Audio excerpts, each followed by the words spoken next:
Well, there we are. Welcome to our 14th reading of Shakespeare Online since we started with COVID.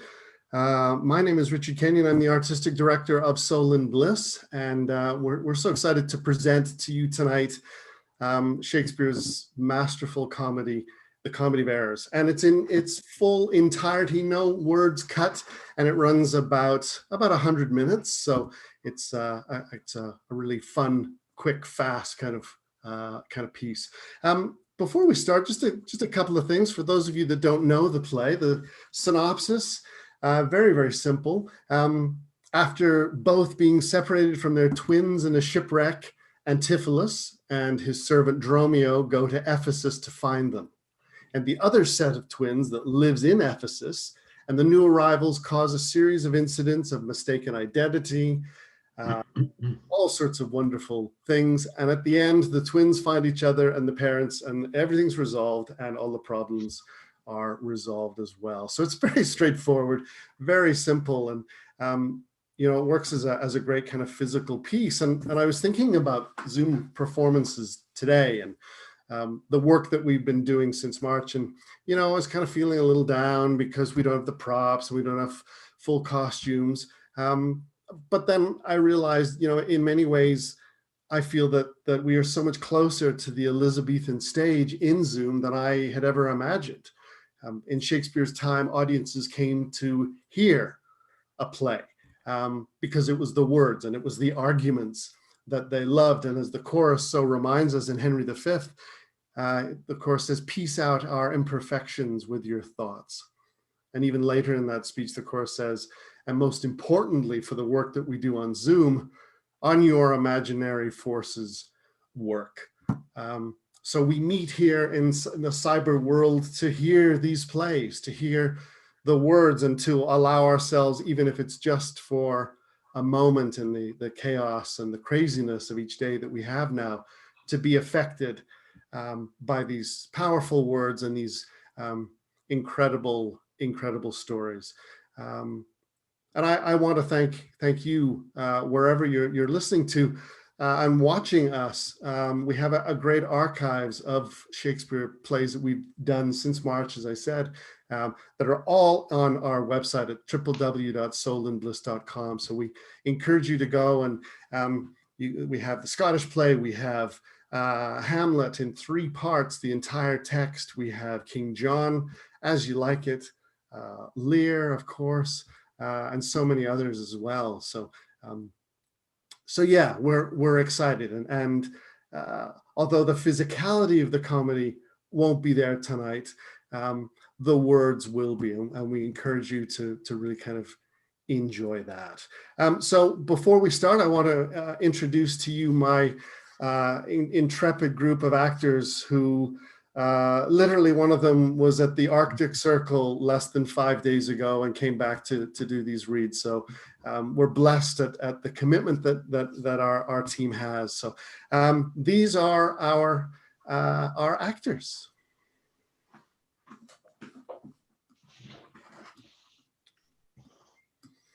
And so do you want to introduce yourselves, guys, so these that our fans, that our audience knows who you are?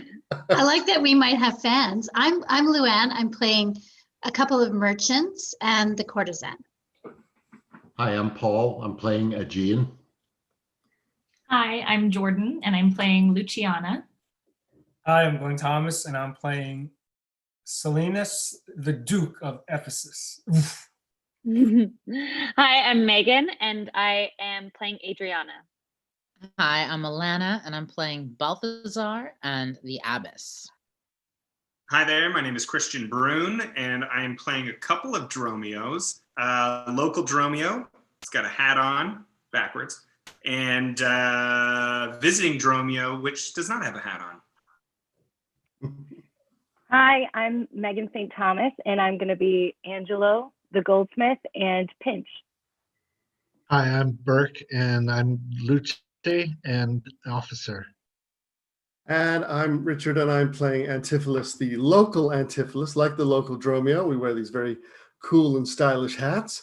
And then for the others, we wear no hat at all. So with that, I encourage you to sit back and here's our production of The Comedy of Errors.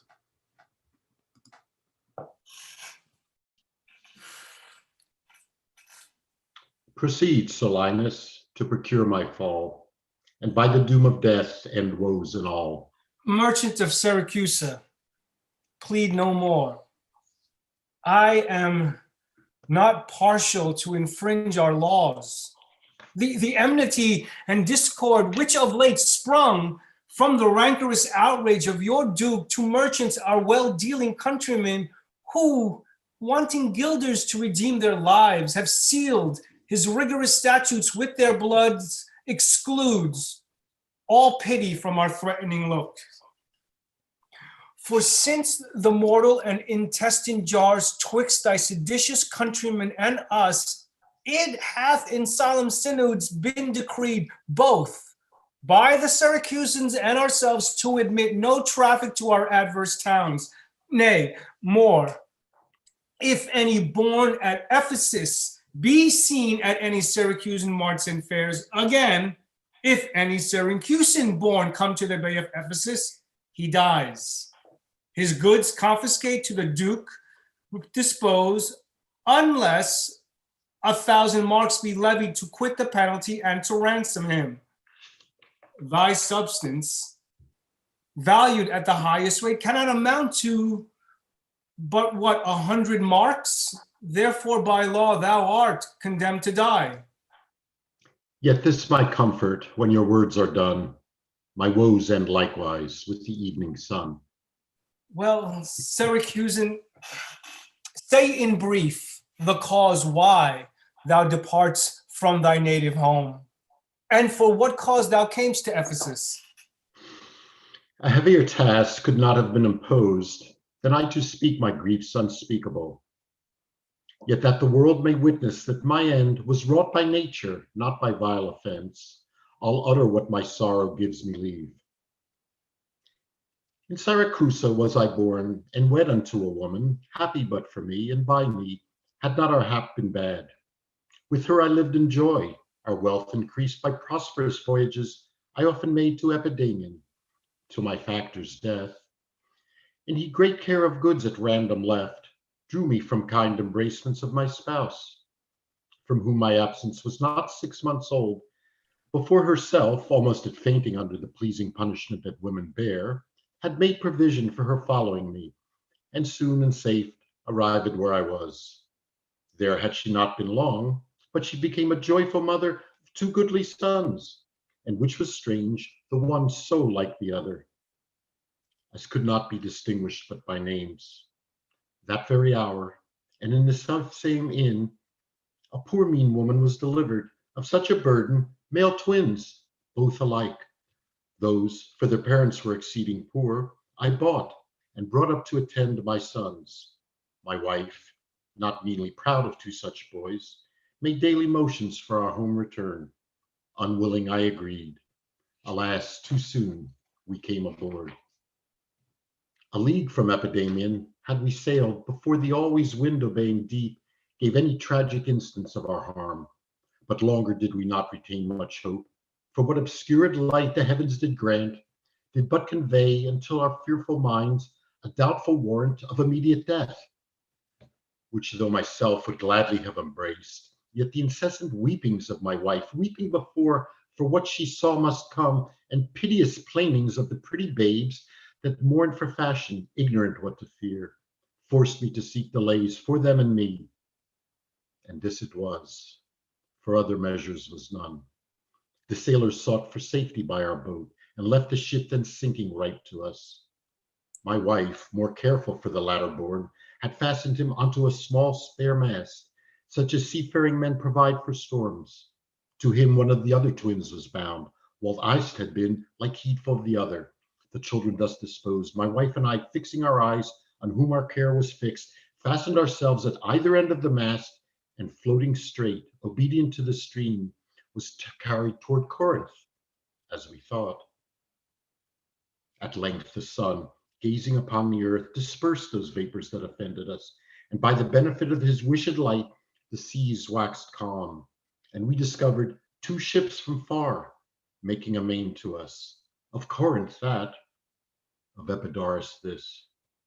But ere they came, oh, let me say no more, gather the sequel with what went before. Nay, forward, old man, do not break off so, for we may pity, though not pardon thee.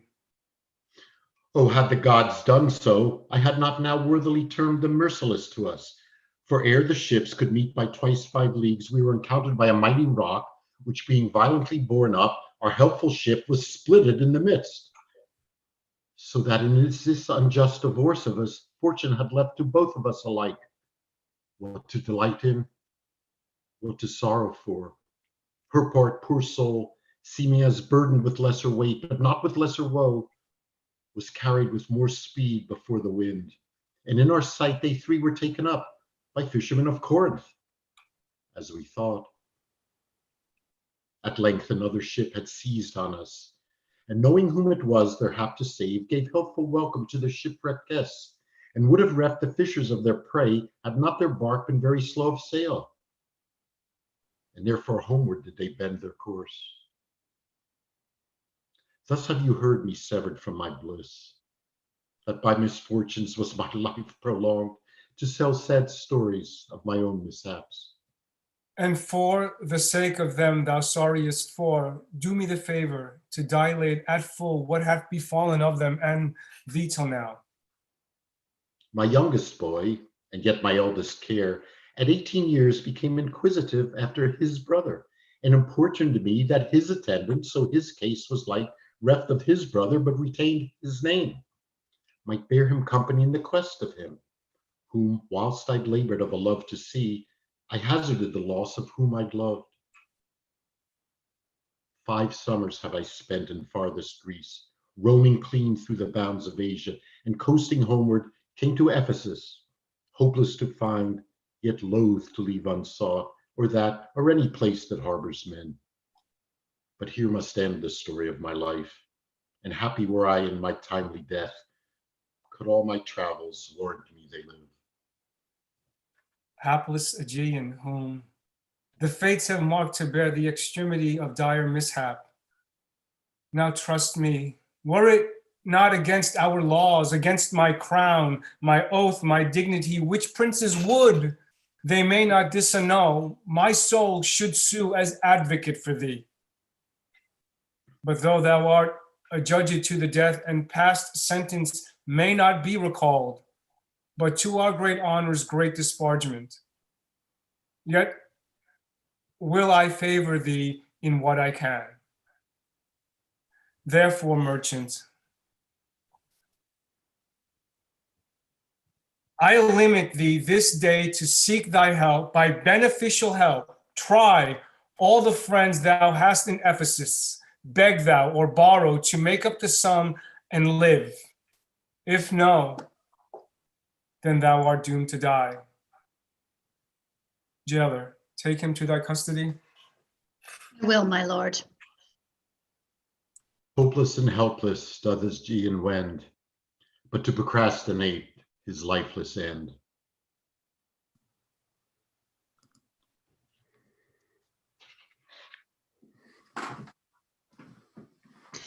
Therefore, give out your of Epidamium, lest that your goods too soon be confiscate. This very day, a Syracusan merchant for apprehended for arrival here, and not being able to buy out his life according to the statute of the town, dies here, the weary sunset set in the west. There is your money that I had to keep. Go to the centaur where we host, and stay there, Dromio, till I come to thee. Within this hour it will be dinner time. Till that, I'll view the manners of the town, peruse the traders, gaze upon the buildings, and then return and sleep within mine inn, for with long travel I am stiff and weary. Get thee gone. Many a man would take you at your word and go indeed, having so good a mien. A trusty villain, sir, that very oft when I am dull with care and melancholy lightens my humor with his merry jests. What, will you walk with me about the town and then go to my inn and dine with me? I am invited, sir, to certain merchants of whom I hope to make much benefit. I crave your pardon. Soon, at 5 o'clock, please you, I'll meet with you upon the mart, and afterward consort you till bedtime. My present business calls me from you now. Farewell till then. I will go lose myself and wander up and down to view the city. Sir, I commend you to your own content. He that commends me to mine own content, commends me to the thing I cannot get. I to the world am like a drop of water, that in the ocean seeks another drop, who, falling there to find his fellow forth, unseen, inquisitive, confounds himself. So I, to find a mother and a brother, in quest of them, unhappy, lose myself. Well, here comes the almanac of my true date. What now? How chance thou our return so soon? Return so soon, rather approach too late. The capon burns, the pig falls from the spit, the clock hath struck in 12 upon the bell, my mistress made it 1 upon my cheek. She is so hot because the meat is cold. The meat is cold because you come not home. You come not home because you have no stomach. You have no stomach, having broke your fast. But we that know what 'tis to fast and pray are penitent for your default today. Stop in your whim, sir. Tell me this, I pray. Where have you left the money that I gave you? Oh, 6 pence that I had a Wednesday last to pay the saddler for my mistress Crupper. The saddler had it, sir. I kept it not. I am not in the sport of humor now. Tell me, and dally not, where's the money? We being strangers here, how darest thou trust so great a charge from thine own custody? I pray you jest, sir, as you sit at dinner. I from my mistress come to you in post. If I return, I shall be post indeed, for she will scour your fault upon my pate. Methinks your maw, like mine, should be your cook and strike you home without a messenger. Come, Dromio, come, these jests are out of season. Reserve them till a merrier hour than this.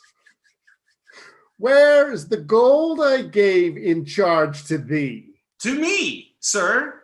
Why, you gave no gold to me. Come on, sir knave, have done your foolishness, and tell me how thou hast disposed thy charge. My charge was but to fetch you from the mart home to your house, the Phoenix, sir, to dinner. My mistress and her sister stays for you. Now, as I am a Christian, answer me. In what safe place you have bestowed my money? Or I shall break that merry sconce of yours that stands on tricks when I am undisposed. Where is the 1,000 marks thou hadst of me? I have some marks of yours upon my pate, some of my mistress marks upon my shoulders, but not 1,000 marks between you both. If I should pay your worship those again, perchance you will not bear them patiently. Thy mistress marks? Thy mistress slave hast thou? Your worship's wife, my mistress, at the Phoenix, she that doth fast till you come home to dinner, and praises that you will hie you home to dinner. Wilt thou flout me thus until my face being forbid? Oh, there take you that, sir, knave!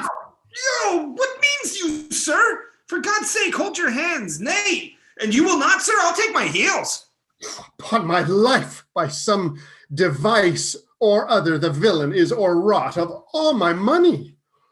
Oh, they say this town is full of cozenage, as nimble jugglers that deceive the eye, dark working sorcerers that change the mind, soul-killing witches that deform the body, disguised cheaters, prating mountebanks, and many such like liberties of sin. If it prove so, I will be gone the sooner. I'll to the centaur to go seek the slave. Oh, I greatly fear my money is not safe. Neither my husband nor the slave returned, that in such haste I sent to seek his master. Sure, Luciana, it is 2 o'clock. Perhaps some merchant hath invited him, and from the mart he is somewhere gone to dinner. Good sister, let us dine, and never fret. A man is master of his liberty. Time is their master, and when they see time, they'll go or come. If so, be patient, sister. Why should their liberty than ours be more? Because their business still lies out a door. Look, when I serve him so, he takes it thus. Oh, no, he is the bridle of your will. There's none but asses will be bridled so. Why, headstrong liberty is lashed with woe. There's nothing situate under heaven's eye, but hath his bound in earth, in sea, in sky. The beasts, the fishes, and the winged fowls are their male subjects, and at their controls.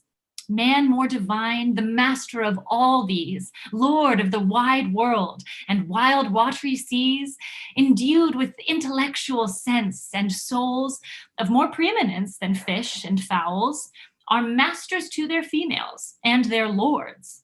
Then let your will attend on their accords. This servitude makes you to keep unwed. Not this, but troubles of the marriage bed. But were you wedded, you would bear some sway. Ere I learn love, I'll practice to obey. How, if your husband starts some other where? Till he come home again, I would forbear. Patience, unmoved. No marvel though she pause. They can be meek that have no other cause. A wretched soul bruised with adversity, we bid be quiet when we hear it cry.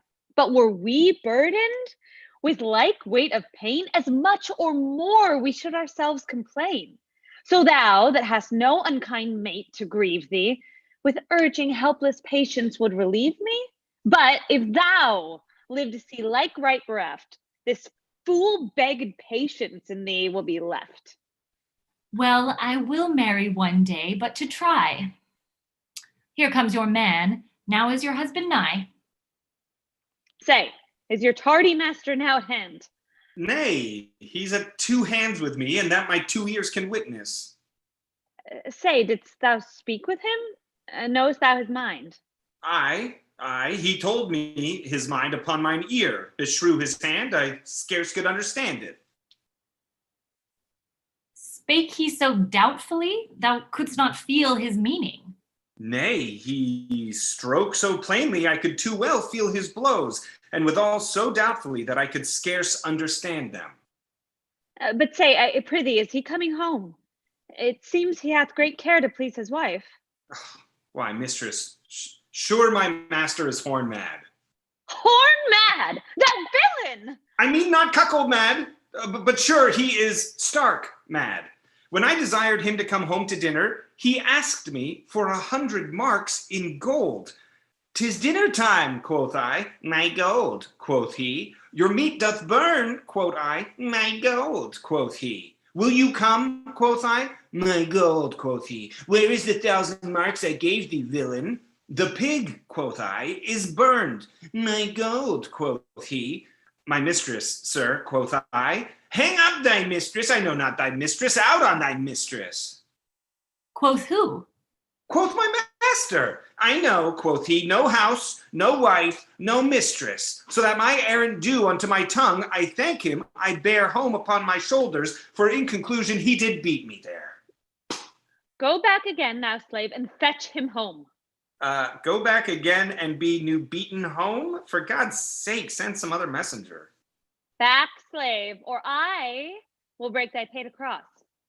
And he will bless you cross with other beating. Between you, I shall have a holy head. Hence, prating peasant, fetch thy master home. Am I so round with you as you with me, that like a football you do spurn me thus? You spurn me hence, and he will spurn me hither. If I last in this service, you must case me in leather. Fie, how impatience lowereth in your face. His company must do his minions grace, whilst I at home starve for a merry look. Hath homely age the alluring beauty took from my poor cheek? Then he hath wasted it. Are my discourses dull? Barren my wit? If voluble and sharp discourse be marred, unkindness blunts it more than marble hard. Do their gay vestments his affections bait? That's not my fault. He's the master of my state. What ruins are in me that can be found by him not ruined? Then he is the ground of my defeatures, my decayed fair. A sunny look of his would soon repair, but too unruly dear, he breaks the pail and feeds from home. Poor I am, but his stale. Self-harming jealousy. Fie, beat it hence. Unfeeling fools can with such wrongs dispense. I know his eye doth homage otherwhere, or else what lets it but he would be here? Sister, you know he promised me a chain. With that alone, a love he would detain. So he would keep fair quarter with his bed. I see the jewel best enameled will lose his beauty, yet the gold bides still that others touch, and often touching will where gold, and no man that hath a name by falsehood and corruption doth it shame.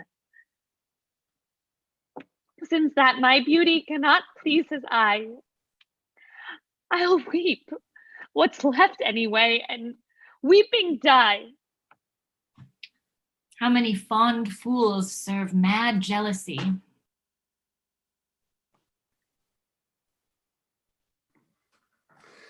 The gold I gave to Dromio is laid up safe at the centaur, and the heedful slave is wandered forth in care to seek me out by computation and my host's report. I could not speak with Dromio, since at first I sent him from the mart. Oh, see where he comes. Well, how now, sir? Is your merry humor altered? As your love stroke so jest with me again? You know no cent, you receive no gold. Your mistress sent to have me home to my house is at the Was thou mad that thou such madly thou didst answer me? What answer, sir? When spake I such a word? Well, even now, even here, not half an hour since. I did not see you since you sent me hence home to the centaur with the gold you gave me. Villain, thou didst deny the gold's receipt and toldst me of a mistress and a dinner for which I hope thou feltst I was displeased. I am glad to see you in this merry vein. What means this jest? I pray you, master, tell me. Yea, dost thou jeer and flout me in the teeth? Thinkst thou I jest? What? Hold, take thou that!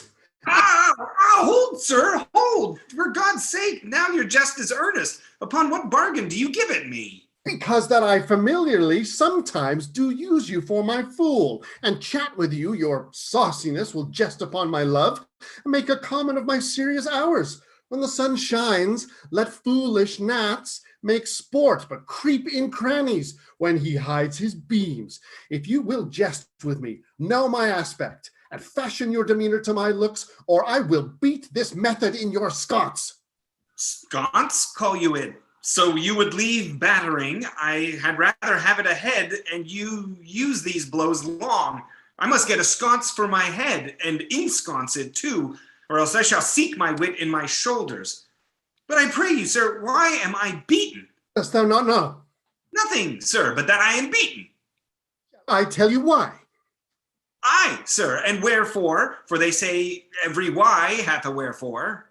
Why, first, for flouting me, and then wherefore, for urging it the second time to me. Was there ever any man thus beaten out of season, when in the why and the wherefore is neither rhyme nor reason? Well, sir, I thank you. Thank me, sir, for what? Marry, sir, for this something that you gave me for nothing. I'll make you amends next to give you nothing for something. But say, sir, is it dinner time? No, sir. I think the meat wants that I have. Good time, sir. What's that? Basting. Well then, sir, then 'twill be dry. Well, if it be, sir, I pray you eat none of it. Your reason? lest it make you choleric and purchase me another dry basting. Well, sir, learn to jest in good times. There's a time for all things. I durst have denied that before you were so choleric. What rule, sir? Marry, sir, by a rule as plain as the plain bald pate of Father Time himself. Ha ha! Let's hear it. Well, there's no time for a man to recover his hair that grows bald by nature. May he not do it by fine and recovery? Yes, to pay a fine for a periwig and recover the lost hair of another man. Why is time such a miser of hair, being as it is so plentiful an excrement? Because it is a blessing that he bestows on beasts, and what he hath scanted them in hair, he hath given them in wit. Why, but there's many a man hath more hair than wit. Not a man of those, but he hath the wit to lose his hair. Why, thou didst conclude hairy men plain dealers without wit. The plainer dealer, the sooner lost, yet he loseth it in a kind of jollity. For what reason? For two, and sound ones too. Ain't not sound, I pray you. Sure ones then. Nay, not so sure in a thing falsing. Certain ones then. Name them. The one to save the money that he spends in trying, the other that at dinner they should not drop in his porridge. You would all this time have proved there is no time for all things. Marry, and did, sir, namely, in no time to recover hair lost by nature. Your reason was not substantial. Why, there is no time to recover. Thus I mended. Time himself is bald, and therefore to the world's end will have bald followers. I knew 'twould be a bald conclusion. But soft, who wafts us yonder? Aye, Antipholus, look strange and frown. Some other mistress hath thy sweet aspects. I am not Adriana, nor thy wife. The time was once when thou unurged wouldst vow that never words were music to thine ear, that never object pleasing in thy eye, that never touch well welcome to thy hand, that never meat sweet savored in thy taste, unless I spake or looked or touched or carved to thee. How comes it now, my husband? Oh, how comes it? Thou art then estranged from thyself. Thyself I call it, being strange to me. That undividable incorporate, and better than thy dear self's better part. Do not tear thyself away from me, for know, my love, as easy mayest thou fall a drop of water in the breaking gulf, and take unmingled thence that drop again without addition or diminishing, as take from me thyself and not me too. How dearly would it touch thee to the quick shouldst thou but hear I were licentious, and that this body consecrated thee by ruffian list should be contaminant. Wouldst thou not spit at me and spume at me and hurl the name of husband in my face and tear the stained skin of my harlot brow, and from my false hand cut the wedding ring and break it with a deep divorcing vow? I know thou canst, and therefore see thou do it. I am possessed with an adulterate blot. My blood is mingled with the crime of lust. For if we two be one and thou play false, I do digest the poison of thy flesh, being strumpeted by thy contagion. Keep then fair league and truce with thy true bed. I live disdained, thou undishonored. Plead you to me, fair dame? I know you not. In Ephesus I am but 2 hours old, as strange unto your town as to your talk, who every word by all my wit being scant wants wit in all one word to understand. Ay, brother, how the world is changed with you. When were you wont to use my sister thus? She sent for you by Dromio home to dinner. By Dromio? By me. By thee! And this thou didst return from him, that he did buffet thee, and in his blows denied my house for his, me for his wife. Did you converse, sir, with this gentlewoman? What is the course and drift of your compact? Sir, I never saw her till this time. Ill, and thou liest, for even her very words did thou deliver to me on the mart. I never spake with her in all my life. How can she then thus call us by our names, unless it be by inspiration?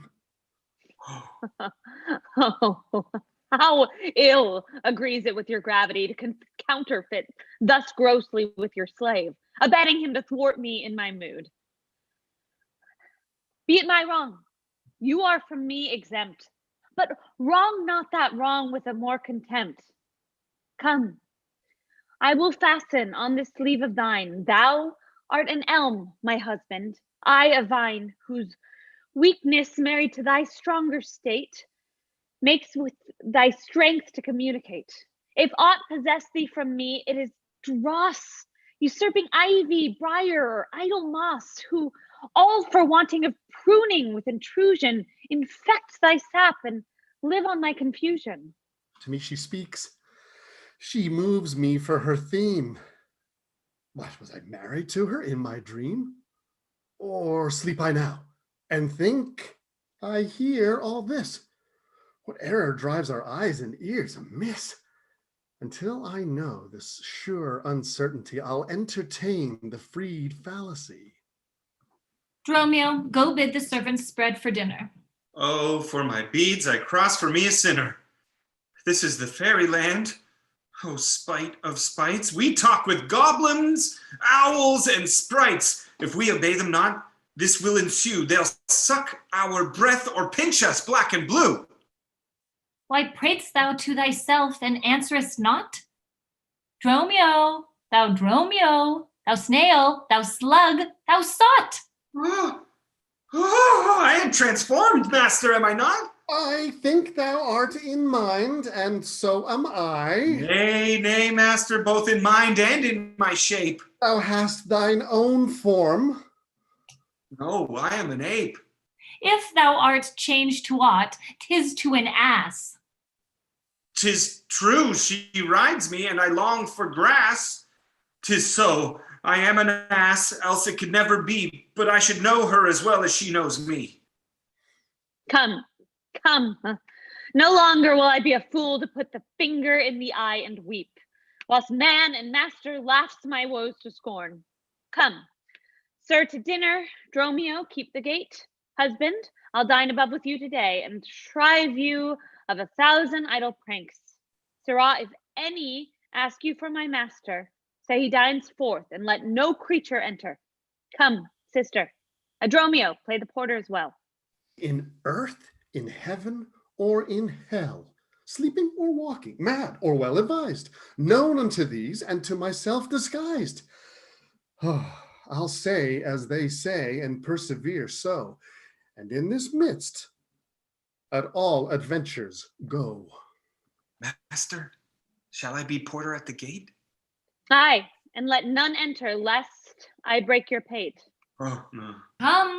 Come, Antipholus, we dine too late.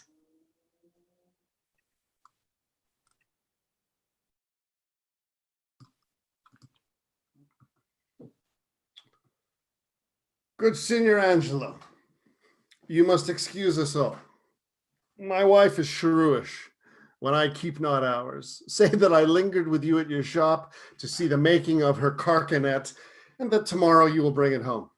Ha! But here's a villain that would face me down, had met me on the mart, and that I beat him, and charged him with 1,000 marks in gold, and that I did deny my wife and house. Thou drunkard, thou! What didst thou mean by this?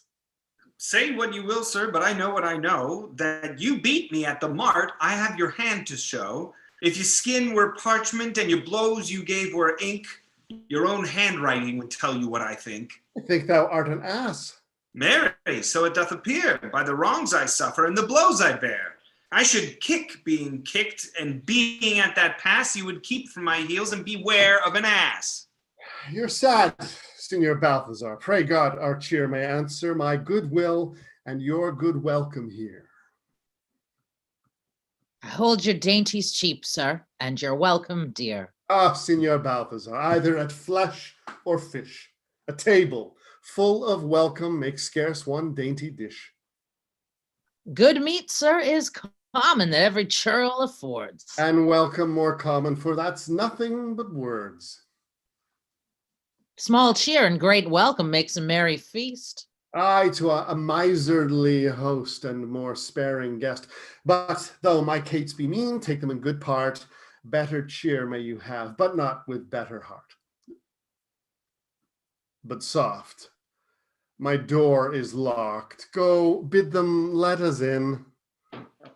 Maud, Bridget, Marion, Cicely, Gillian, Jen,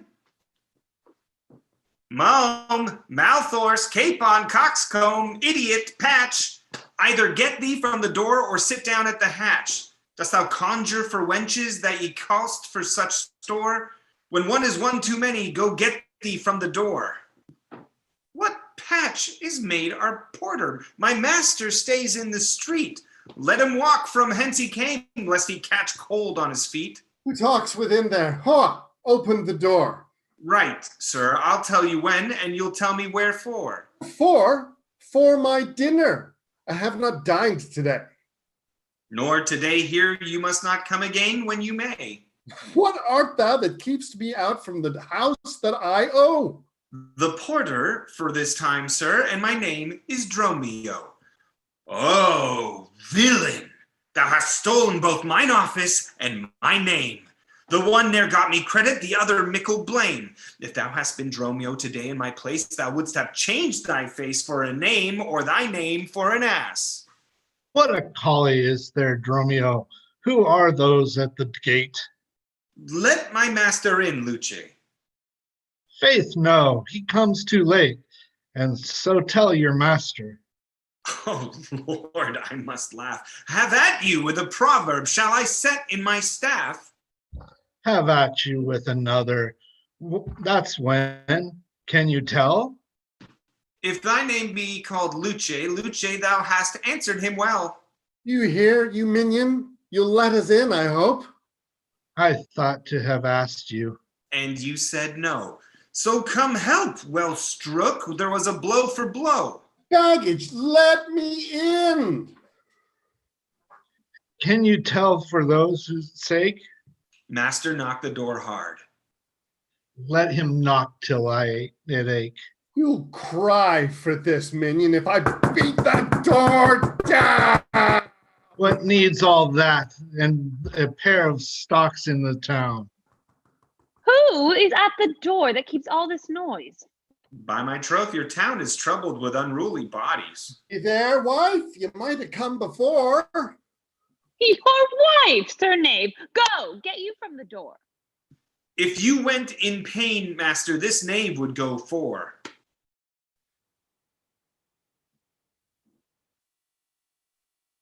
Here is neither cheer, sir, nor welcome. We would fain have either. In debating which was best, we shall part with neither. They stand at the door, master. Bid them welcome hither. Wind that we cannot get in. You would say so, master, if your garments were thin. Your cake here is warm within. You stand here in the cold. It would make a man mad as a buck to be bought and sold. Go, fetch me something. Ah, break open the gate. Break any breaking here, and I'll break your knave's pate. A man may break a word with you, sir, and words are but wind. Aye, and break it in your face, so he break it not behind. It seems thou want'st breaking. Out upon thee, hind. Here's too much out upon thee. I pray thee, let me in. Aye, when fowls have no feathers and fish no fin. Well, I'll break in. Go, borrow me a crow. A crow without a feather? Master means you so? For a fish without a fin, there's a fowl without a feather. If a crow help us in syrup, we'll pluck a crow together.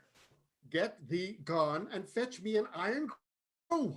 Have patience, sir. Oh, let it not be so. Herein you war against your reputation, and draw within the compass of suspect the unviolated honor of your wife. Once this, your long experience of your wisdom, her sober virtue, years, and modesty, plead on your part some cause to you unknown. And doubt not, sir, but she will well excuse why at this time the doors are made against you. Be ruled by me. Depart in patience, and let us to the tiger, all to dinner. And about evening, come yourself alone to know the reason of this strange restraint. If by strong hand you offer to break in, now in the stirring passage of the day, a vulgar comment will be made of it. And that supposed by the common rout against your yet ungalled estimation, that may with foul intrusion enter in, and dwell upon your grave when you are dead.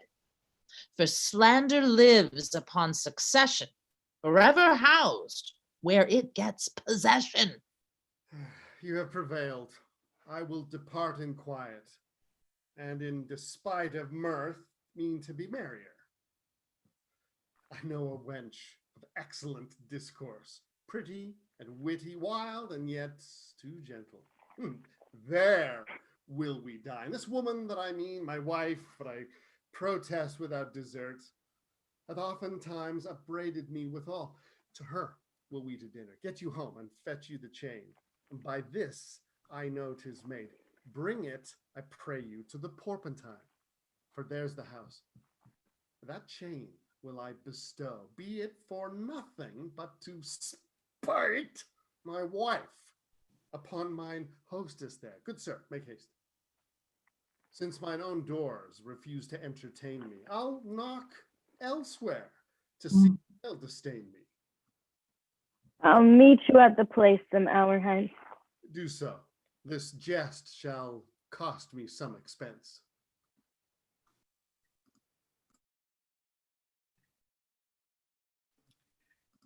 And may it be that you have quite forgot a husband's office? Shall Antipholus, e'en in the spring of love, thy love springs rot? Shall love in buildings grow so ruinous?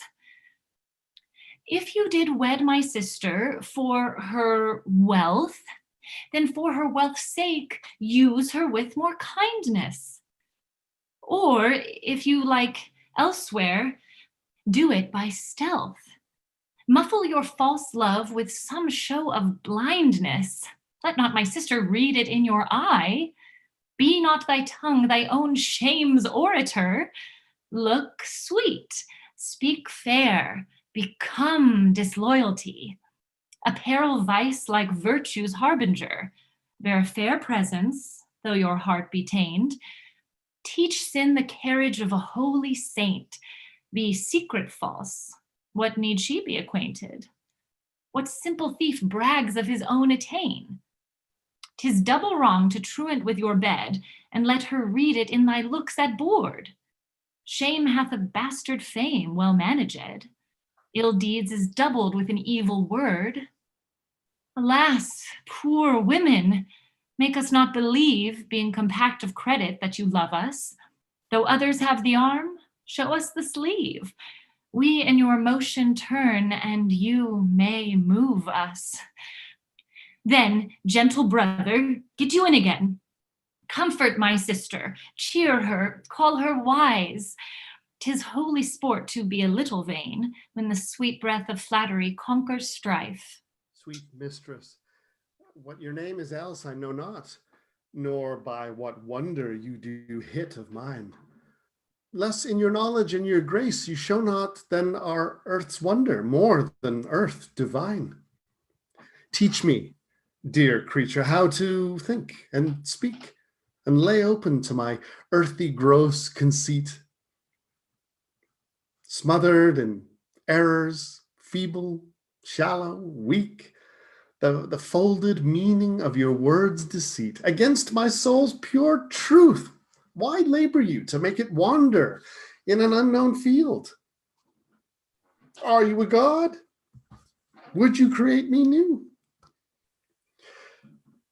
Transform me then, and to your power I'll yield. But if that I am, I then well I know, Your weeping sister is no wife of mine, nor to her bed no homage do I owe. Far more to you do I decline. Oh, train me not, sweet mermaid, with thy note, to drown me in thy sister flood of tears. Sing, siren, for thyself, and I will dote. Spread o'er the silver waves thy golden hairs, and as a bud, I'll take thee and there lie. And in that glorious supposition think, he gains by death that hath such means to die. Let love, being light, be drowned if she sink. What, are you mad that you do reason so? Not mad, but mated. How, I do not know. It is a fault that springeth from your eye. Gazing on your beams, fair sunbeam, by. Gaze when you should, and that will clear your sight. As good to wink, sweet love, as look on night. Why call you me love? Call my sister so. Sister's sister. That's my sister. No, it is thyself, mine own self's better part. Mine eye's clear eye, my dear heart's dearer heart, my food, my fortune, and my sweet hopes, aim, my soul, earth's heaven, and my heart heaven's claim. All this my sister is, or else should be. All thyself, sister sweet, for I am thee. Thee will I love, and with thee lead my life. Thou hast no husband yet, nor I no wife. Give me thy hand. Oh, soft, sir, hold you still. I'll fetch my sister to get her good will.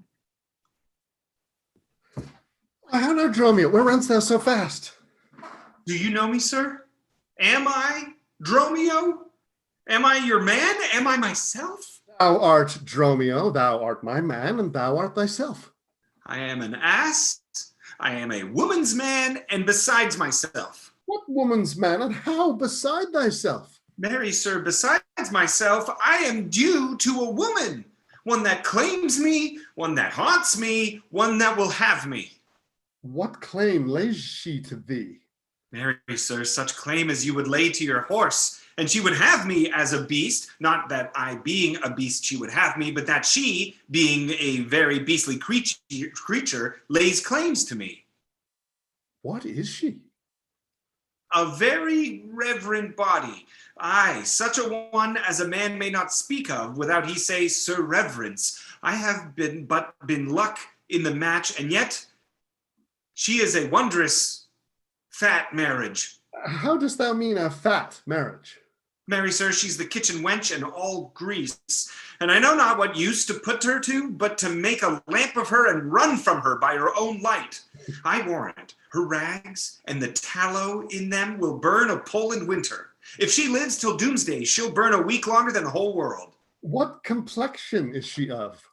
Ugh, swart like my shoe, but her face nothing like so clean kept. For why? She sweats. A man may go o'er shoes in the grime of it. That's a fault that water will mend. Oh no, sir, 'tis in grain. Noah's flood could not do it. What's her name? Nell, sir. But her name is 3/4. That's an L and 3/4. Will not measure her from hip to hip. Then she bears some breadth. No longer from head to foot than from hip to hip. She is spherical, like a globe. I could find out countries in her. Ah. In what part of her body stands Ireland? Oh. Marry, sir, in her buttocks. I found it out by the bogs. Where? Scotland. Oh. I found it by the Baroness, hard in the palm of the hand. Where? France. Ooh, in her forehead, armed and reverted, making war against her heir. Where? England. Ooh, I looked for the chalked cliffs, but I could find no whiteness in them. But I guess it stood in a chin by the salt room that ran between France and it. Where? Spain. Faith, I saw it not, but I felt it hot in her breath. Oh, where? America, the Indies. Ooh. Oh, sir, upon her nose, all ore embellished with rubies, carbuncles, sapphires, declining their rich aspect to the hot breath of Spain, who sent whole armados of carracks to be ballast to her nose. Oh, where stood Belgia, the Netherlands? Oh, sure, I did not look so low. To conclude, this drudge or diviner laid claim to me, called me Dromio, swore I was assured to her, told me what privy marks I had about me, as the mark on my shoulder, the mole in my neck, the great wart on my left arm, and that I, amazed, ran from her as a witch. And I think if my breast had not been made of faith and my heart of steel, she had transformed me to a curdled dog and made me turn in the wheel. Go, hide thee presently post to the road, and if the wind blow any way from shore, I will not harbor in this town tonight. If any bark put forth, come to the mart, where I will walk till thou return to me. If everyone knows us, and we know none, 'tis time, I think, to trudge, pack, and be gone. As from a bear a man would run for life, so fly I from her that would be my wife. There's none but witches do inhabit here, and therefore 'tis high time that I were hence. She that doth call me husband, even my soul doth for a wife abhor. But her fair sister, possessed with such a gentle sovereign grace, of such enchanting presence and discourse, hath almost made me traitor to myself. But least myself be guilty to self-wrong, I'll stop mine ears against the mermaid song. Mr. Antipholus. I, that's my name. I know it well, sir. Lo, here's the chain. I thought to have ta'en you at Propentine. The chain unfinished made me stay thus long. Well, what is your will that I shall do with this? What please yourself, sir. I have made it for you. Made for me, sir. I bestoke it not. Not once, not twice, but 20 times you have. Go home with it and please your wife withal. And soon at supper time, I'll visit you and then receive my money for the chain. I pray you, sir, receive the money now, for fear you ne'er see chain nor money more. You are a merry man, sir. Fare you well. What I should think of this, I cannot tell. But this I think, there's no man is so vain that would refuse so fair an offered chain. I see a man here needs not live by shifts, when in the streets he meets such golden gifts. I'll to the mart, and there for Dromio stay. If any ship put out, then straight away.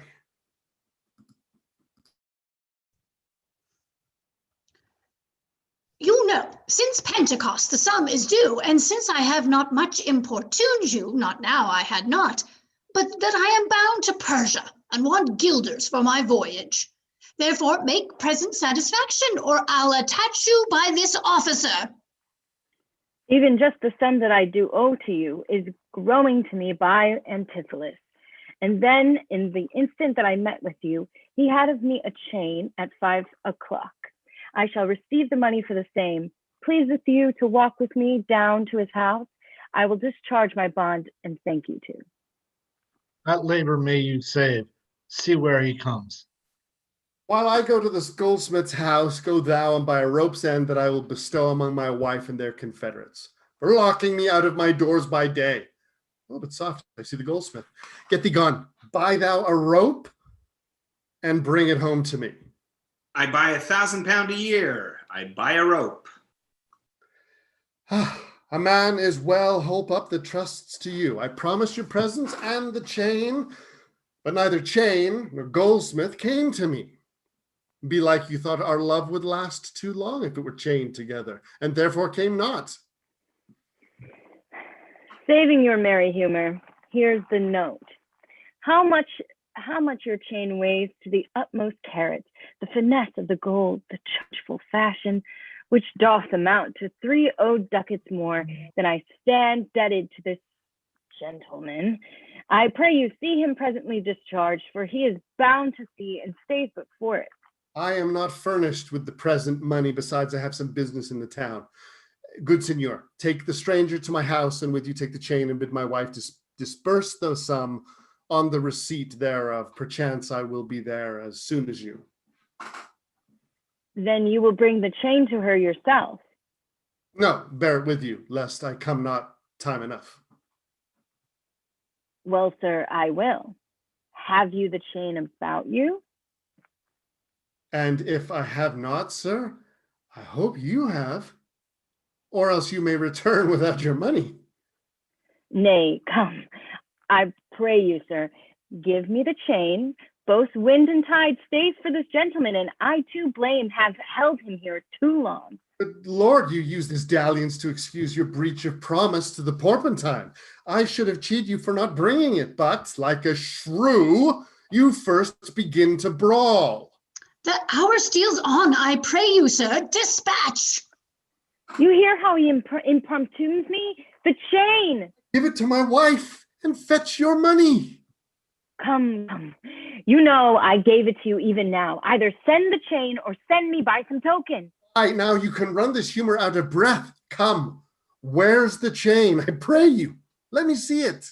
My business cannot brook this dalliance. Good sir, say I, where you'll answer me or no. If not, I'll leave him to the officer.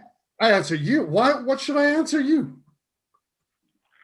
The money that you owe me for the chain. Oh, you none till I receive the chain.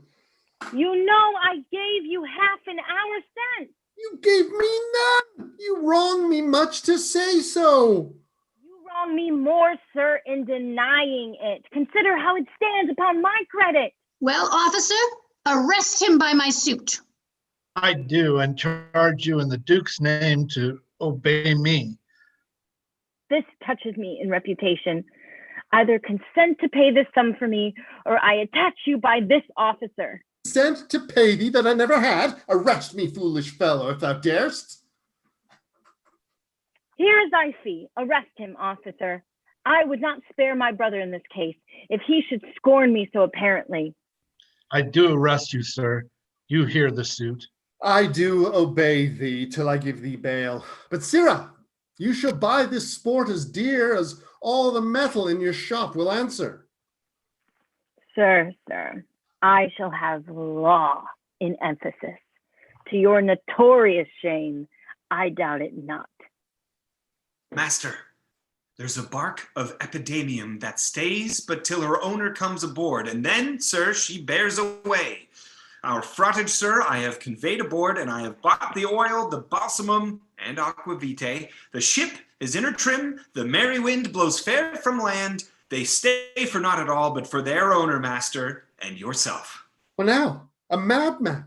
Why, thou peevish sheep, what ship of epidemium stays for me? A ship you sent me to hire waftage. Thou drunken slip, I sent thee for a rope, and told thee to what purpose and what end. You sent me for a rope's end as soon you sent me to the bay, sir, for a bark. We'll debate this matter at more leisure, and teach your ears to list me with more heed. To Adriana, villain, hide thee straight, give her this key, and tell her in the desk that covered o'er with Turkish tapestry, there's a purse of ducats, let her send it. Tell her I'm arrested in the street, and that shall bail me. Hide thee, slave, be gone. On, officer, to prison till it come. To Adriana, that is where we dined, where Dulcibel did claim me for her husband. Oh, she is too big, I hope, for me to encompass. Thither I must, although against my will, for servants must their masters' minds fulfill. Luciana, did he tempt thee so? Mightst thou perceive austerely in his eye that he did plead in earnest? Yeah or no? Looked he or red or pale or sad or merrily? What observation madest thou in this case? Oh, his heart's meteors tilting in his face. First, he denied you had in him no right. He meant he did me none, the more my spite. Then swore he that he was a stranger here. And true, he swore, though yet forsworn he were. Then pleaded I for you. And what said he? That love I begged for you, he begged of me. With what persuasion did he tempt thy love? With words that in an honest suit might move.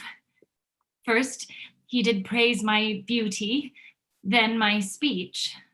Did speak him fair? Have patience, I beseech. I cannot, nor I will not hold me still my tongue. Though my heart shall have his will, he is deformed, crooked, old and sere, ill-faced, worse-bodied, shapeless everywhere, vicious, ungentle, foolish, blunt, unkind, stigmatical in making worse in mind. Who would be jealous then of such a one?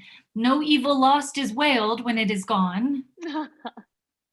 But I think him better than I say. And yet, would herein others' eyes were worse. Far from her nest the lapwing cries away. My heart prays for him, though my tongue do curse.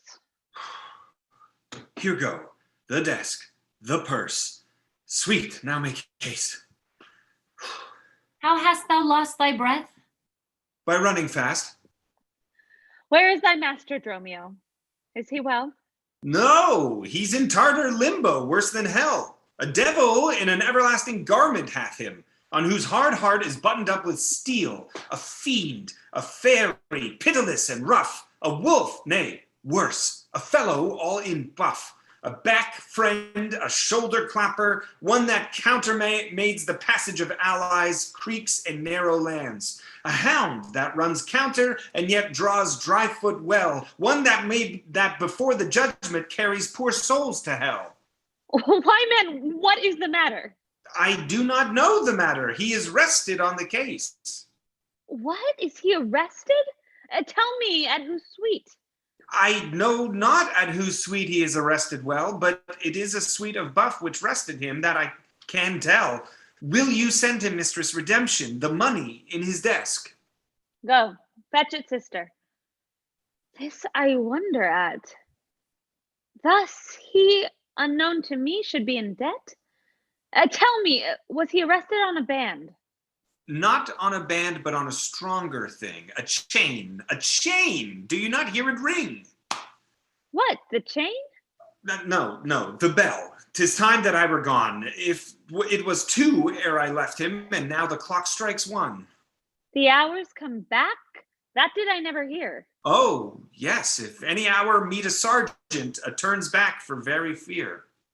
As if time were in debt. How fondly dost thou reason? Time is a very bankrupt, and owes more than he's worth to season. Nay, Hugh, have you not heard men say that time comes stealing on by night and day? If I be in debt and theft, and the sergeant in the way, hath he not reason to turn back an hour in a day? Go, Dromio, there's the money, bear it straight, and bring thy master home immediately. Come, sister, I am pressed down with conceit. Conceit, my comfort and my injury. There's not a man I meet but doth salute me as if I were their well-acquainted friend, and every one doth call me by my name. Some tender money to me, some invite me, some other give me thanks for kindnesses, some offer me commodities to buy. Even now, a tailor called me in his shop and showed me silks that he had bought for me, and therewithal took measure of my body. Sure, these are but imaginary wiles, and Lapland sorcerers inhabit here. Master, here's the gold you sent me for. What, have you got the picture of old Adam, new apparelled? What gold is this? What Adam dost thou mean? Not that Adam that kept the paradise, but that Adam that keeps the prison. He that goes in the calfskins that was killed for the prodigal. He that came behind you, sir, like an evil angel, and bid you forsake your liberty. I understand thee not. No? Well, 'tis a plain case. He that went like a base viol in a case of leather. The man, sir, that when gentlemen are tired gives them a sob and rests them. He, sir, that takes pity on a decayed man and gives them suits of durance. He that sets up his rest to do more exploits with his mace than a Morris pike. What thou meanst an officer? Aye, sir, the sergeant of the band. He that brings any man to answer it that breaks his band. One that thinks a man always goes to bed and says, God give you good rest. Well, sir, there rest in your foolery. Is there any ships put forth tonight? May we be gone? Why, sir, I brought you word an hour since that the bark expedition put forth tonight, and then you were hindered by the sergeant to tarry for the holy delay. Here are the angels that sent you for to deliver you. The fellow is distract, and so am I. And here we wander in illusions. Some blessed power deliver us from hence. Well met, Master Antipholus. I see, sir, you have found the goldsmith now. Is that the chain you promised me? Satan, avoid, I charge thee, tempt me not. Master, is this Mistress Satan? It is the devil. Nay, she is worse, she is the devil's dam. And here she comes in the habit of a light wench, and thereof comes that the wenches say, God damn me, that's as much to say, God made me a light wench. It is written, they appear to men like angels of light. Light is an effect of fire, and fire will burn. Ergo, light wenches will burn. Come not near her. You men and you are marvelous merry, sir. Will you go with me? We'll mend our dinner here. Master, if you do expect spoon meat or bespeak a long spoon. Why, Dromio? Marry, if he must have a long spoon, that must eat with the devil. Avoid them, fiend. What tellst thou me of supping? Thou art, as you are all, a sorceress. I conjure thee to leave me and be gone. Give me the ring you have of mine you had at dinner. Or for my diamond, the chain you promised. And I'll be gone, sir, and not trouble you. Some devils ask but the parings of one's nail, a rush, a hair, a drop of blood, a pin, a nut, a cherry stone, but she, more covetous, would have a chain. Master, be wise, and if you give it her, the devil will shake her chain and fright us with it. I pray you, sir, my ring, or else the chain. I hope you do not mean to cheat me, so... Avaunt, thou witch! Come, Dromio, let us go! Fly, pride, says the peacock. Mistress, that you know. Now, out of doubt, Antipholus is mad. Else would he never so demean himself. A ring he hath of mine, worth 40 ducats, and for the same he promised me a chain. Both one and other he denies me now. The reason that I gather is he is mad. Besides, this present instant of his rage is a mad tale he told me today at dinner, of his own doors being shut against his entrance. Belike his wife, acquainted with his fits, on purpose shut the doors against his way. My way is now to hie home to his house and tell his wife that being lunatic, he rushed into my house and took perforce my ring away. This course I fittest choose, for 40 ducats is too much to lose.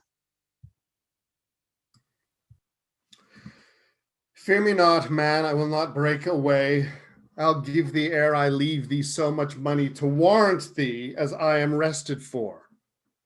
My wife is in a wayward mood today and will not lightly trust the messenger that I should be attached in Ephesus. I tell you, 'twill sound harshly in her ears. Oh, here comes my man. I think he brings the money. How now, sir?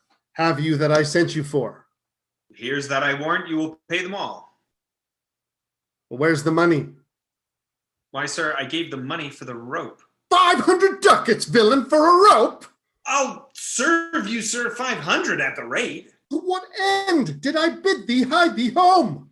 To a rope's end, sir, and to that end I am returned. And to that end, sir, I will welcome you. Go! Go! Ah! Just ah! Good sir, be patient. Nay, 'tis for me to be patient. I am in adversity. Good, now hold thy tongue. Nay, rather persuade him to hold his hands. Whoreson, senseless villain! I would I were senseless, sir, that I might not feel your blows. Art sensible in nothing but blows, and so is an ass. Oh, I am an ass, indeed. You may prove it by my long ears. Oh, I have served him from the hour of my nativity to this instant, and have nothing at his hands for my service but blows. When I am cold, he heats me with beating. When I am warm, he cools me with beating. I am waked with it when I sleep, raised with it when I sit, driven out of doors with it when I go from home, welcomed home with it when I return. Nay, I bear it on my shoulders as a beggar wanter brat, and I think when he hath lamed me, I shall beg with it from door to door. Come, go along. My wife is coming yonder. Mistress, respice finem, respect your end, or rather the prophecy like the parrot, beware the rope's end. Wilt thou still talk? How say you now? Is not your husband mad? His incivility confirms no less. Good Dr. Pinch, you are a conjurer. Establish him in his true sense again, and I will please you what you will demand. Alas, how fiery and how sharp he looks. Mark, how he trembles in his ecstasy. Give me your hand and let me feel your pulse. There is my hand, and let it feel your ear. I charge thee, Satan, housed within this man, to yield possession to my holy prayers and to thy state of darkness. Hie thee straight, I conjure thee by all the saints in heaven. Peace, doting wizard, peace. I am not mad. Oh, that thou wert not, poor distressed soul. Meeting you, are these your customers? Did this companion with the saffron face revel and feast at my house today, whilst upon me the guilty doors were shut and I denied to enter in my house? Oh, husband, God doth know you dined at home. Where would you had remained until this time, free from these slanders and this open shame? At home, thou villain, what sayest thou? Sir, sooth to say, you did not dine at home. Were not my doors locked up and I shut out? Perdie, your doors were locked and you shut out. And did not she herself revile me there? Sans fable, she herself reviled you there. Did not her kitchen maid rail, taunt, and scorn me? Certes, she did. The kitchen vestal scorned you. And did not I, in rage, depart from thence? In verite, you did, my bones bear witness, that since I felt the vigor of his rage. Is it good to soothe him in these contraries? It is no shame. The fellow finds his vein, and yielding to him, humors his well frenzies. Thou hast suborned the goldsmith to arrest me. Alas, I sent you money to redeem you by Dromio here, who came in haste for it. Money by me? Heart and goodwill you might, but surely, master, not a rag of money. Whence not thou to her for a purse of ducats? He came to me, and I delivered it. And I am witness with her that she did. God and the rope maker bear me witness that I was sent for nothing but a rope.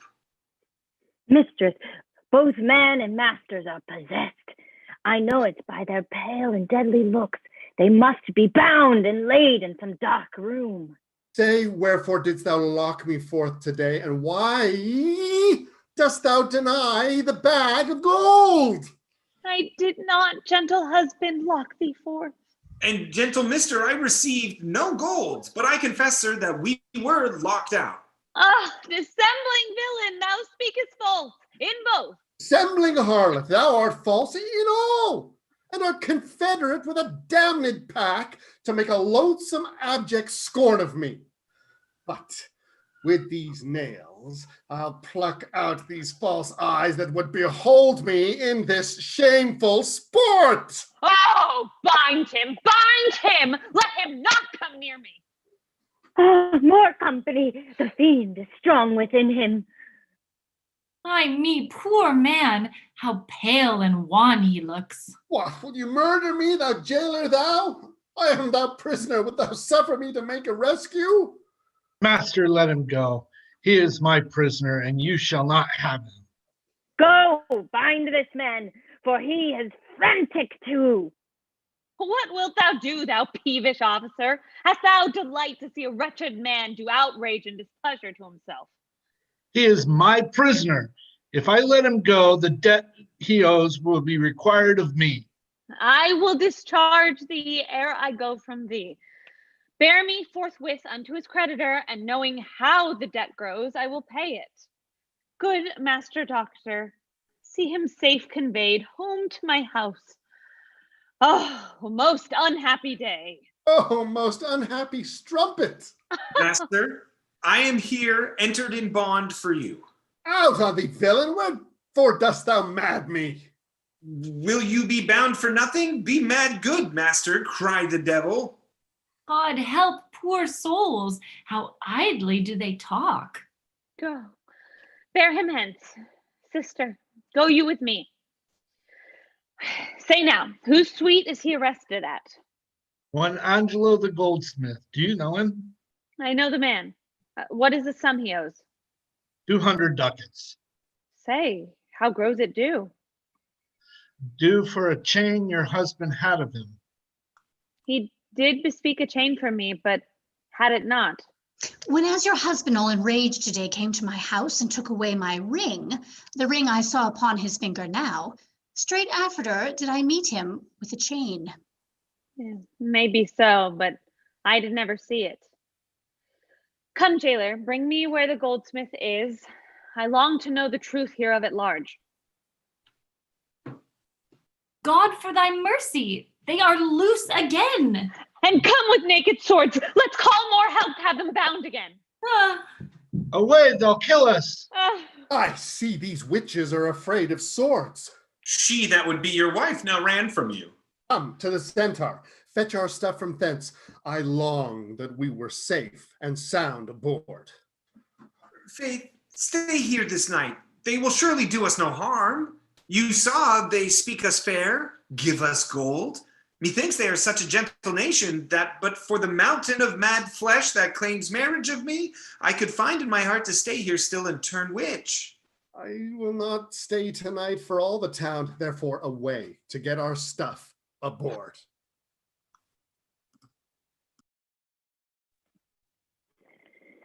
I am sorry, sir, that I have hindered you, but I protest that he had the chain of me, though most dishonestly he doth deny it.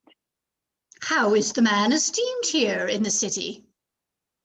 Of very reverend reputation, sir, of credit infinite, highly beloved, second to none that lives here in the city. His word might bear my wealth at any time. Speak softly yonder as I think he walks. Ditto. And that self-chain about his neck, which he forswore most monstrously to have. Good sir, draw near to me. I'll speak to you. Signor Antipholus, I wonder much that you would put me to this shame and trouble, and not without some scandal to yourself, with circumstance and oath, so to deny this chain, which now you wear so openly. Besides the charge, the shame, imprisonment, you have done wrong to this, my honest friend, who but for staying on our controverse had hoisted sail and put to sea today. This chain you had of me, can you deny it? I think I had. I never did deny it. Yes, that you did, sir, and forswore it too. Who heard me to deny it or forswear it? These ears of mine thou know'st did hear thee. Fie on thee, wretch! 'Tis pity that thou livest to walk where my honest man resorts. Art a villain to impeach me thus. I'll prove mine honor and mine honesty against thee presently, if thou darest stand. I dare, and do defy thee for a villain. Hold! Yes. Hold! Hurt him not, for God's sake! He is mad. Come, get within him. Take his sword away. Bind Dromio too, and bear them to my house. Run, master, run! For God's sake, take a house. This is some priory. In, or we are spoiled. Be quiet, people!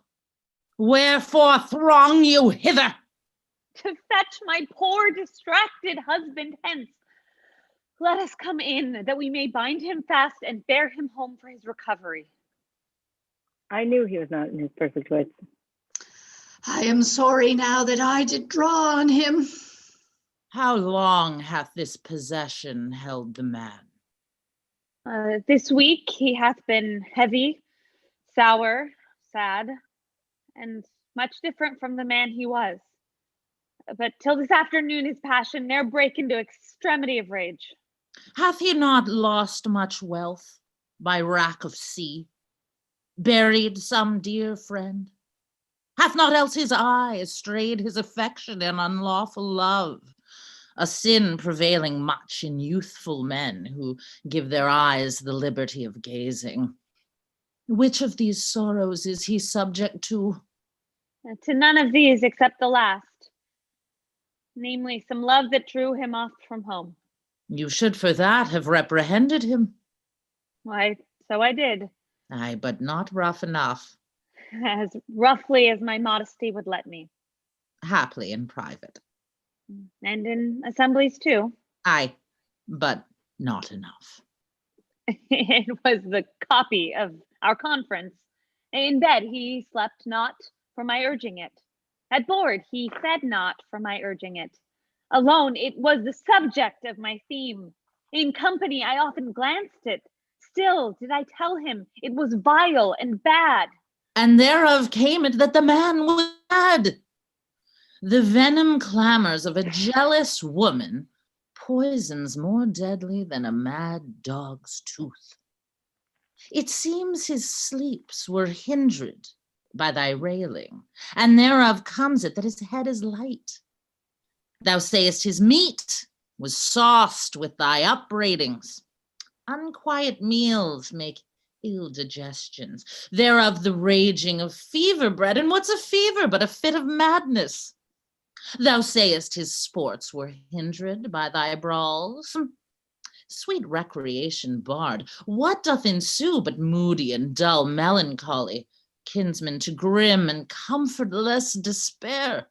And at her heels, a huge infectious troop of pale distemptures and foes to life?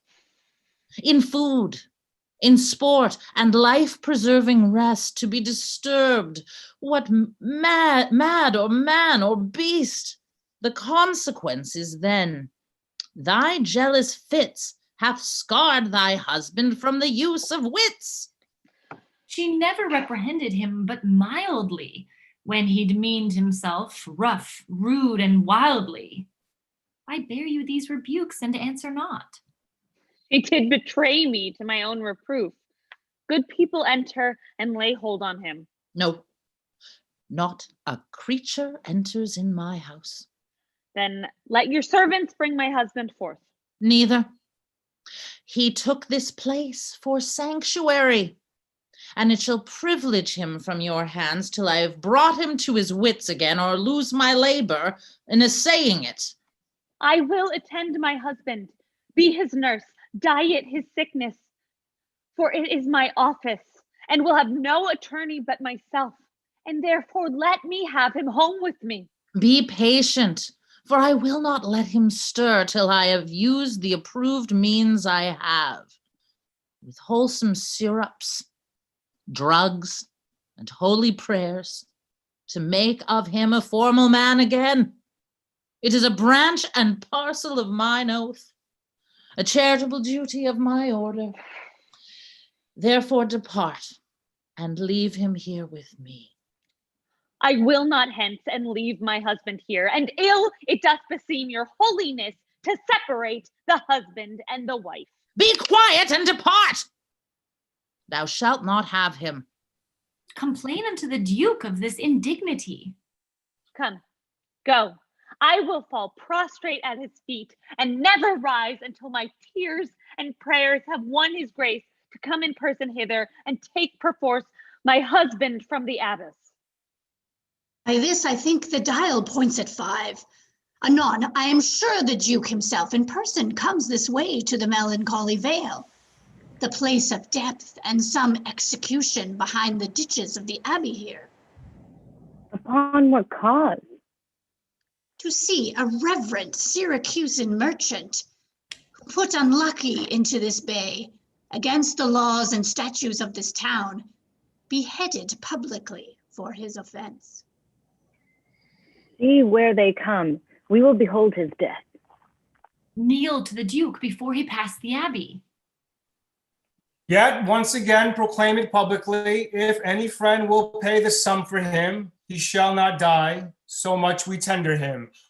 Justice, most sacred Duke, against the abbess. She is a virtuous and a reverend lady. It cannot be that she hath done thee wrong. May it please your grace, Antipholus, my husband, who I made lord of me and all I had, at your most important letters this ill day, a most outrageous fit of madness took him, that desperately he hurried through the street, with him his bondmen, all as mad as he, doing displeasure to the citizens by rushing in their houses, bearing thence rings, jewels, anything his rage did like. Once did I get him bound and sent him home, whilst to take order for the wrongs I went, that here and there his fury had committed.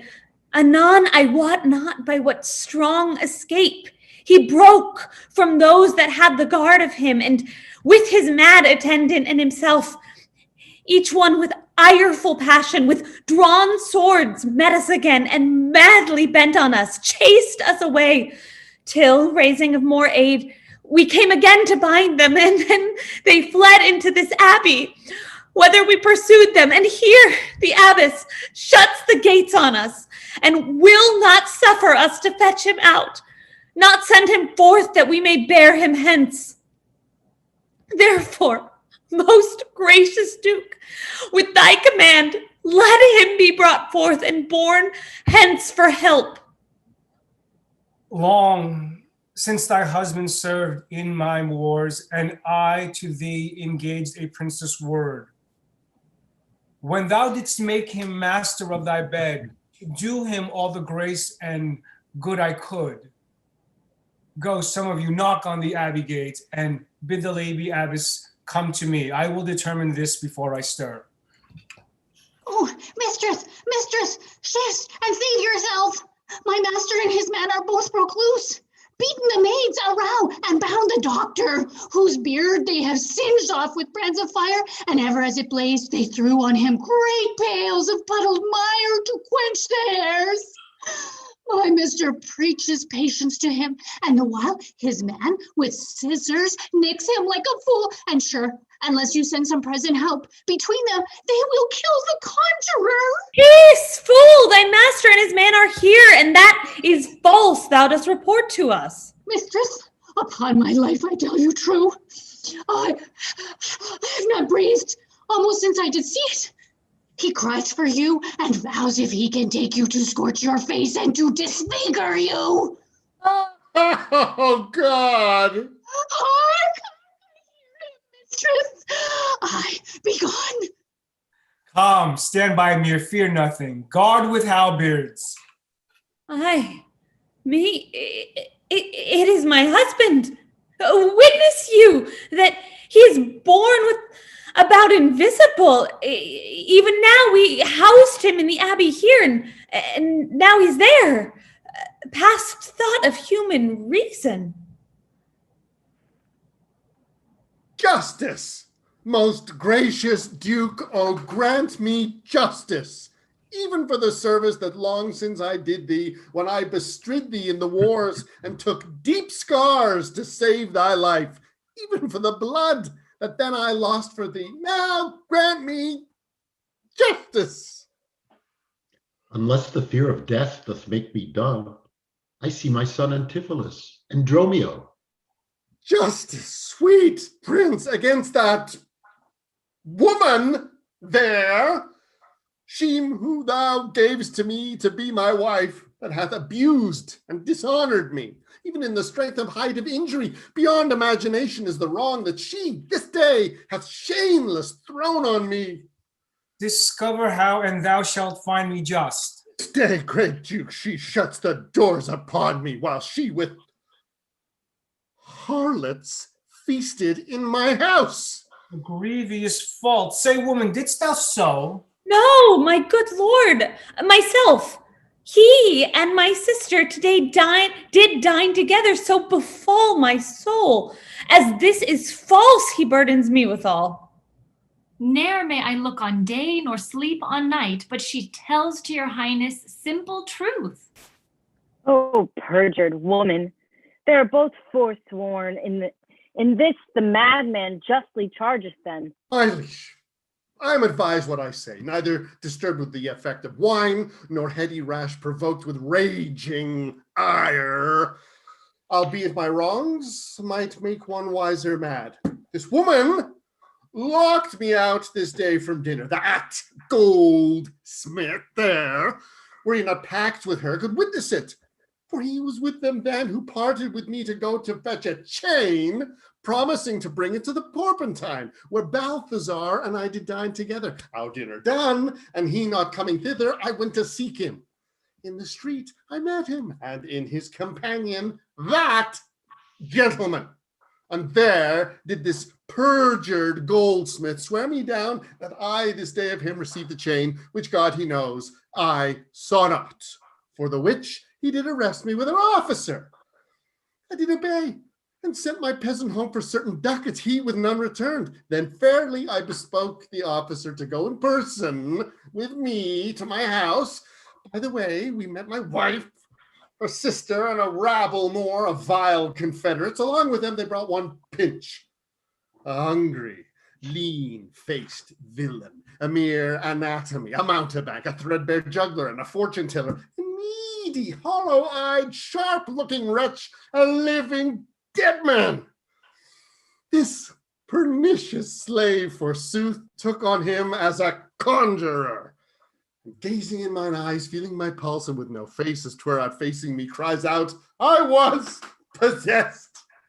Then all together they fell upon me, bound me, bore me thence, and in a dark and dankish vault at home, there left me and my man both bound together, till gnawing with my teeth, my bonds in sunder, I gained my freedom, and immediately ran hither to your grace, whom I beseech to give me ample satisfaction for these deep shames and great indignities. My lord, in truth, thus far I witnessed with him that he dined not at home, but was locked out. But had he such a chain of thee, or no? He had, my lord, and when he ran in here, these people saw the chain about his neck.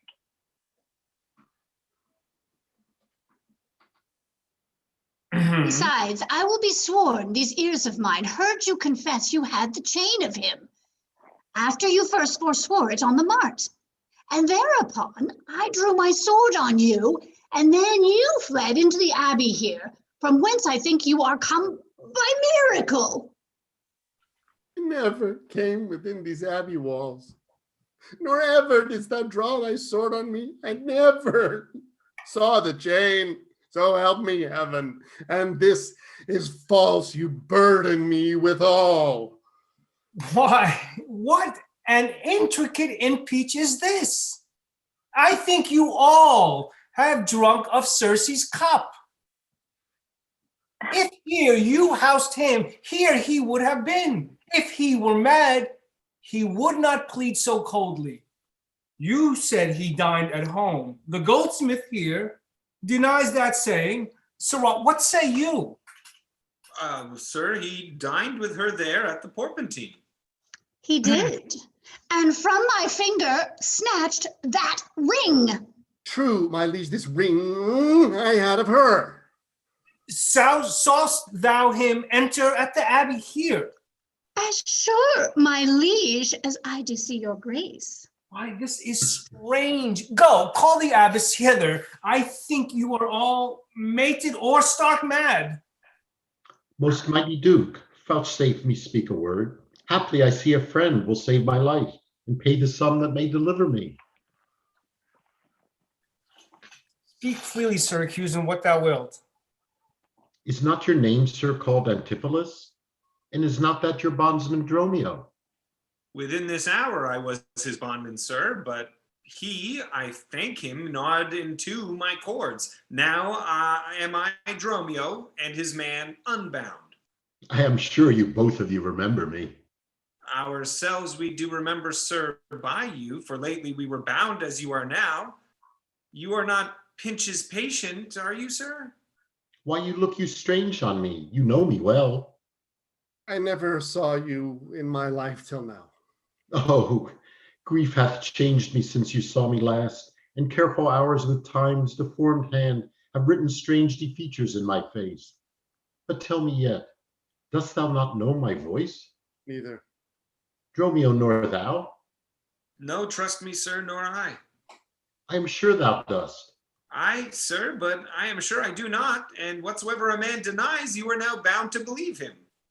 Not know my voice? O time's extremity, hast thou so cracked and splitted my poor tongue in 7 short years, that here my only son knows not my feeble key of untuned cares?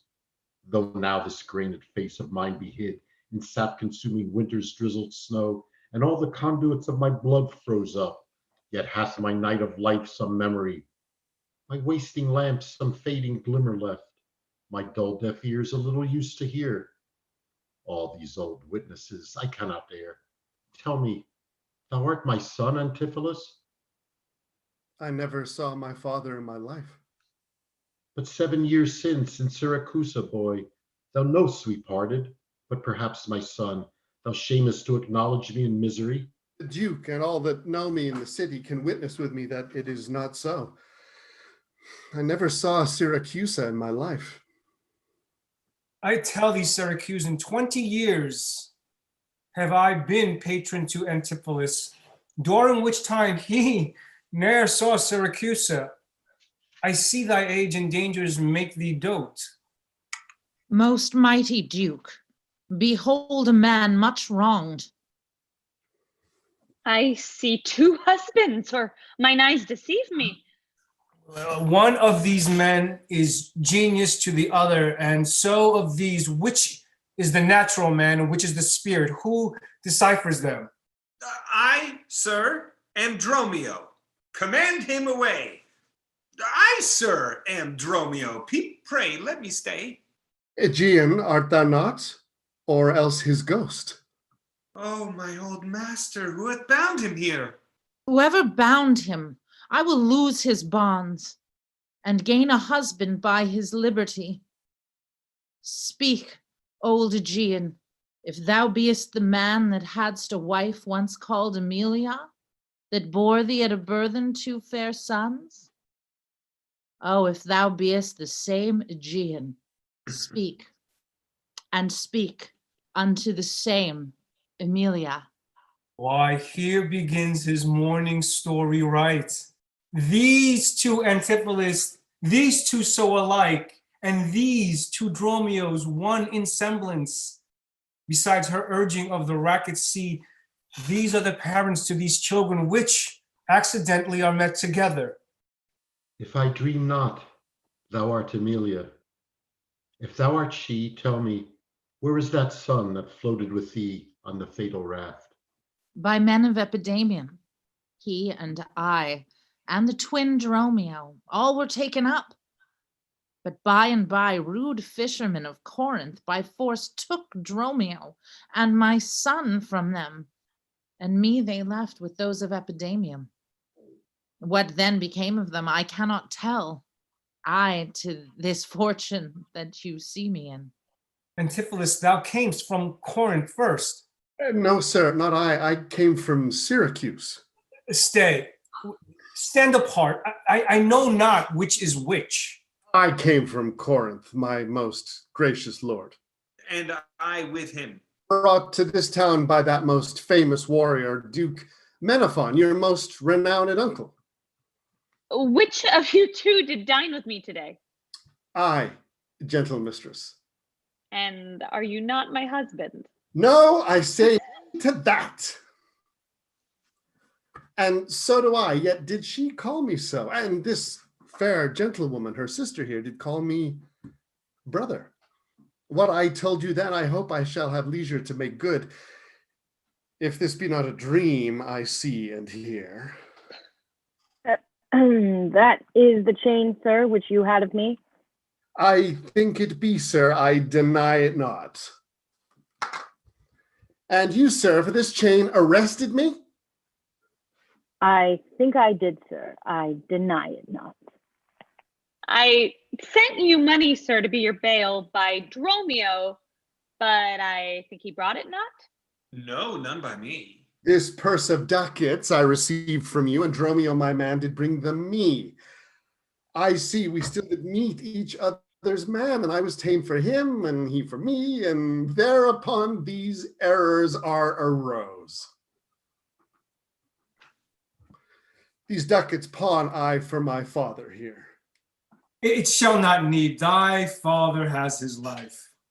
Sir, I must have that diamond from you. There, take it, and much thanks for my good cheer. Renowned Duke, vouchsafe to take the pains to go with us into the abbey here, and here at large discoursed all our fortunes, and all that are assembled in this place, that by this sympathized one day's error have suffered wrong. Go, keep us company, and we shall make full satisfaction. 33 years have I but gone in travail of you, my sons. Until this present hour, my heavy burthen are delivered. The Duke, my husband, and my children both.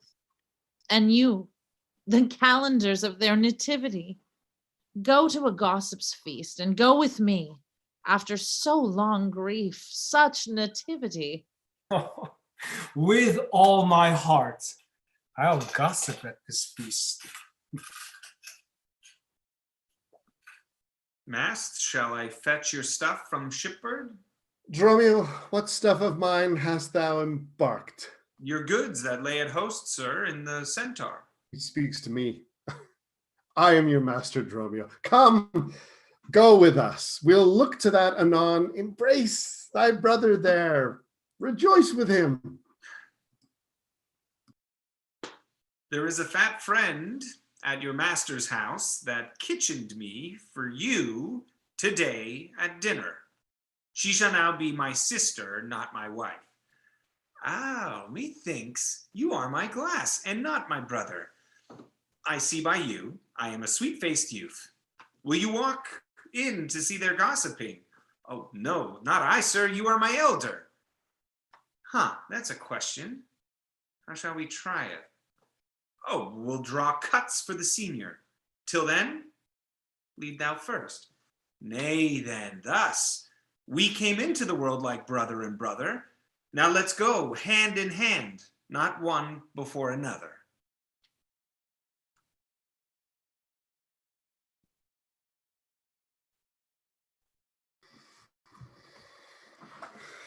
Good job, guys. Yay! Woo! Hats and chains for everyone. I almost laughed really loud during that last bit. I had to bite. I was like pinching myself from laughing. I was like, stop. So good. Let me just end the live feed. Oh. And then Bye, everybody. no, I don't want to do. Thank you I don't for wanna- watching. Thank you for Thank you. as I try to figure out how to end the live feed here.